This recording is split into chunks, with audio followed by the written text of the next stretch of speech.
All right, here with Kevin Schofield of SCC Insight. For you guys that don't know, that's Seattle City Council Insight. He's the man with the plan, always know what's going on in City Hall. So, Kevin, the mayor had her press conference today. She dropped the V-bomb and vetoed a lot of what the city council had put on her desk. Tell us all about it.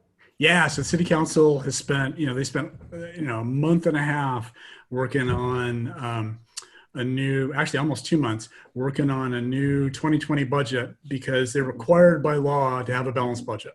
And Mayor gave them a proposed new budget. They made a whole bunch of changes. That's where they put it in the changes that removed 100 officer positions in SPD. They cut the salaries of Chief Best and her command staff, stuff, right? Cut the navigation team, added in some funding for, some communities. So that's where all that stuff went in.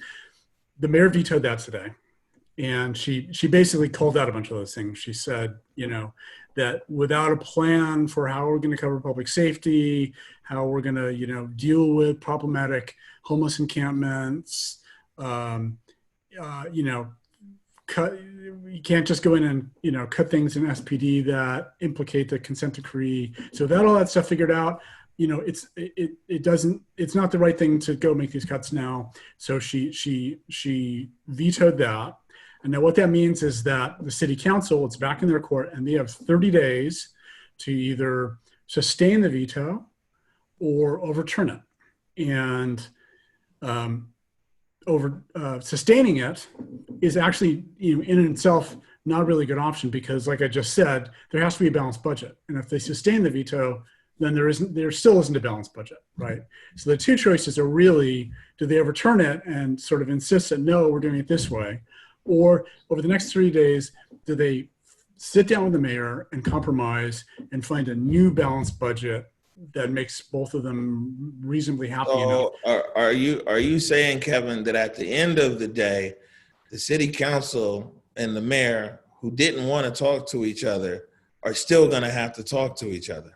Well, the good news is now it seems like they are, right? They announced another thing this morning, which gives us hope, right? You may remember that the city council passed this really big COVID-19 spending bill for this year. They were going to spend, basically, they were going to spend down the reserve fund for the city to go do a bunch of relief work, which, was all good stuff. But the problem is that it would basically leave no reserve funds in the city. And we know that we're continuing to have revenue issues with the city. They're not bringing enough money to fund all the things they want to do. And that everybody thinks that's going to carry on to next year. So the mayor vetoed that a couple of weeks ago. And the city council overturned that. But the problem with that is, and the same problem with the city council overturning today's veto, is they can't actually force the mayor to spend that money, right? They can cut things where the mayor can't spend money, but they can't force her to spend money that they want to see spent.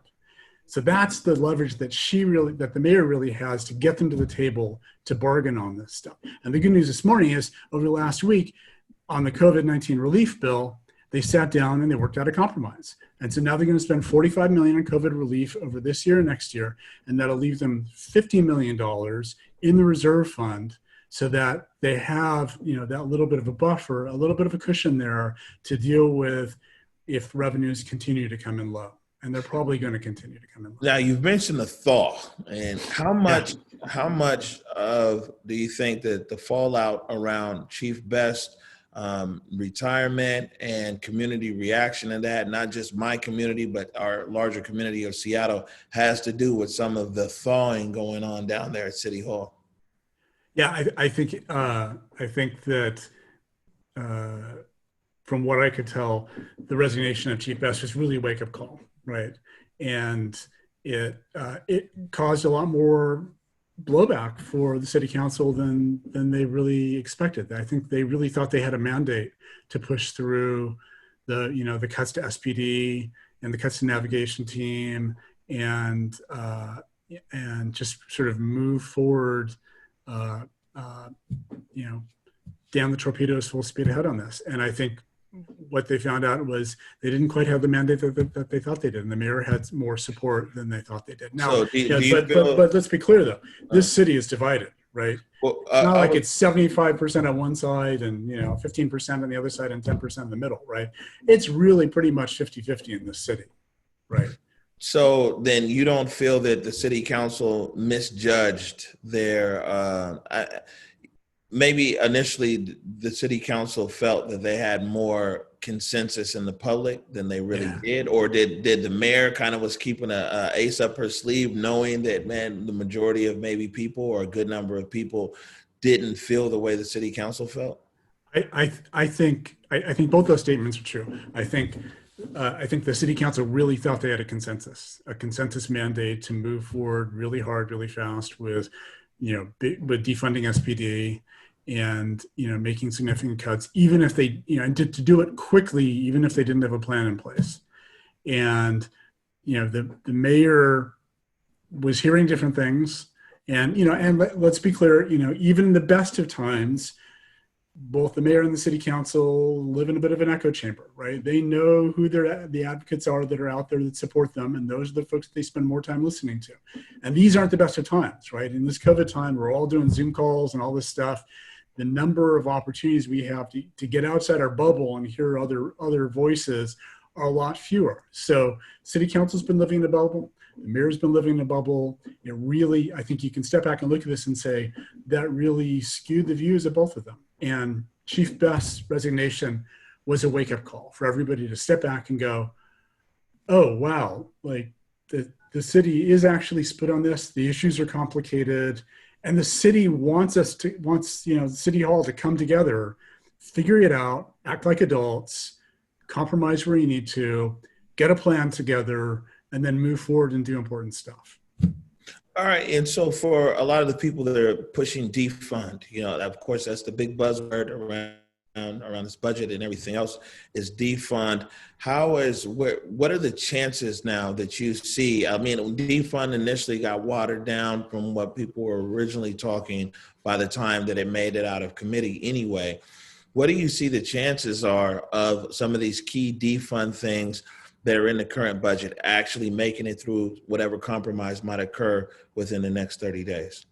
Yeah, so I think, to be clear, defunding in 2020 definitely got the brakes put on it.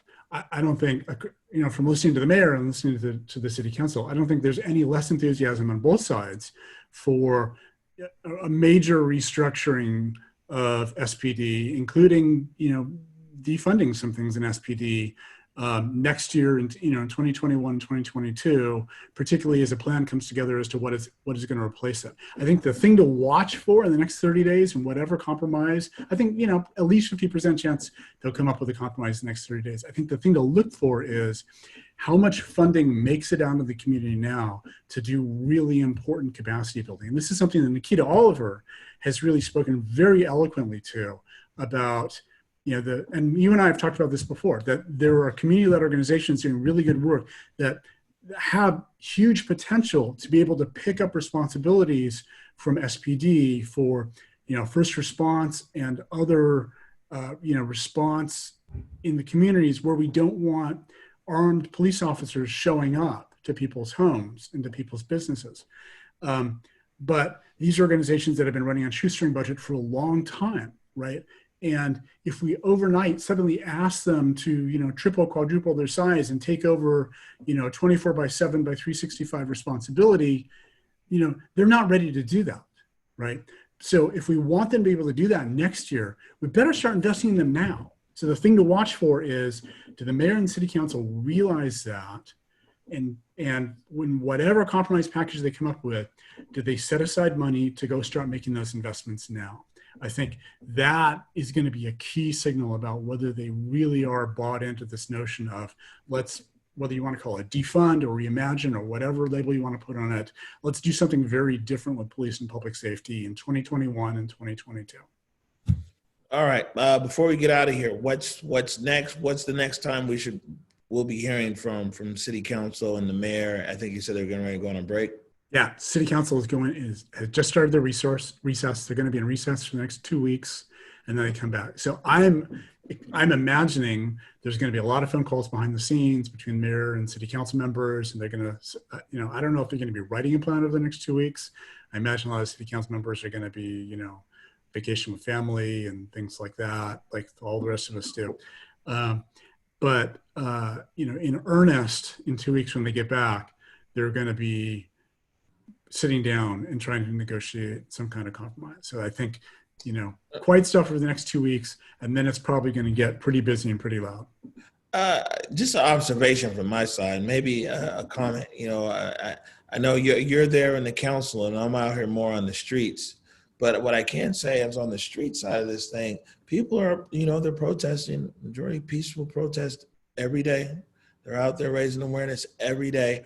What kind of a quagmire has a lot of these city council members put themselves in a lot of their rhetoric early on about some of the promises, either direct or, indirect promises to the people that are out there in the streets? And it looks like that realistically what's going to happen here is basically nothing in 2020 with the hopes of something for 2021. Do you think that some of these city council members might have put themselves in a tight position here? I know the mayor said that she felt that some of them wrote a check with their mouth that their bottom couldn't cash. Yeah. So I think there are 7 city council members who will be just fine because time is on their side. They just got elected. They don't have to run for election again for another 3 years. I think, the city tends to have a short memory over stuff like this, right? But 2 of the city council members and the mayor are up for re-election next year. And I think they in particular, and that's council members Gonzalez and Mosqueda, the 2 citywide positions, and Mayor Durkan. So they're all 3, those positions are up for election next year.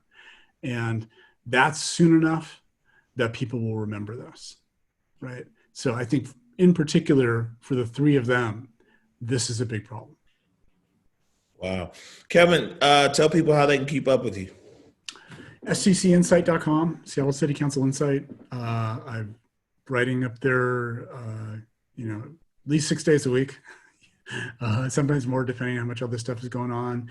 I do a weekly podcast with Brian Callahan from the Seattle channel called Seattle News, Views, and Brews. You can find it on pretty much all the podcast hosting sites, including Spotify and iTunes. So check it out. It's about 25, 30 minutes. We put it out every Monday morning, and it's a good kind of summary of like, here's what happened last week, here's what's coming up this week. And, and the stuff that I do on SCCinsight.com tends to be kind of long form writing, but check it all out. Appreciate feedback. I appreciate comments from folks, and thanks for listening. Thanks for reading. And Omari, thanks for all your time and giving me some airtime here. I really appreciate it. Oh, you're the man. All right. Kevin, thank you so much. Thank you.